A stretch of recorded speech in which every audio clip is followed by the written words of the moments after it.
ഡിസൈനിലും ആയുധങ്ങളുടെ വിന്യാസത്തിലുമുള്ള തദ്ദേശീയത തന്നെയാണ് തേജസിന്റെ കരുത്ത്. കാരണം ഫോറിൻ സപ്ലൈസിനെ ആശ്രയിക്കേണ്ട. സ്വന്തമായി സൂപ്പർസോണിക് യുദ്ധവിമാനം നിർമ്മിക്കാൻ കേപ്പബിലിറ്റിയുള്ള എലൈറ്റ് ക്ലബിലെ അംഗമാണ് ഇന്ത്യ. ആ പ്രൊഡക്റ്റാണ് തേജസ്.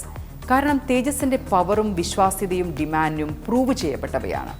പൂർണ്ണമായും ഇന്ത്യൻ ഡിസൈനായ ലോകത്തെ പ്രീമിയം ലൈറ്റ് മൾട്ടി റോൾ ഫൈറ്ററായ തേജസിന്റെ IP-യും സോഫ്റ്റ്വെയറും ഓൺ ചെയ്യുന്നത് ഇന്ത്യ തന്നെയാണ്.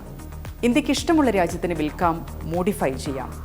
MK1A, MK2 തുടങ്ങി ഭാവിയുടെ ജെറ്റ് പദ്ധതി അടക്കം റെഡിയാണ് താനും. കാരണം സൈനിക ഭാഷയിൽ ഓരോ വെല്ലുവിളിയും മികവിലേക്കുള്ള വലിയ ചുവടുവെപ്പാണ്, പ്രത്യേകിച്ച് ഇന്ത്യക്ക്. എഴുതി വെച്ചോളൂ, ദുബായ് അപകട കാരണം എന്തോ ആകട്ടെ, അത് ടെക്നിക്കൽ ഫെയിലറോ പൈലറ്റിന്റെ പിഴവോ മറ്റെന്തെങ്കിലുമോ. പക്ഷേ ഇനി സമീപ വർഷങ്ങളിൽ കാണാൻ പോകുന്നത് തേജസിന്റെ ആരും പ്രതീക്ഷിക്കാത്ത ഉയർന്നു പൊങ്ങലായിരിക്കും.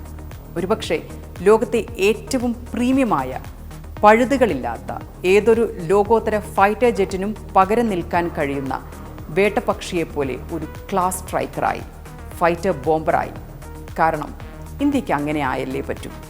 ചൈനയ്ക്കും മുകളിൽ ലോകത്തെ ഏറ്റവും വലിയ എയർഫോഴ്സ് എന്ന അഭിമാനകരമായ കരുത്തിൻ്റെ പിന്തുണയുള്ളപ്പോൾ തേജസ്സിന് മാറ്റു തെളിയിക്കാതിരിക്കാനാകുമോ?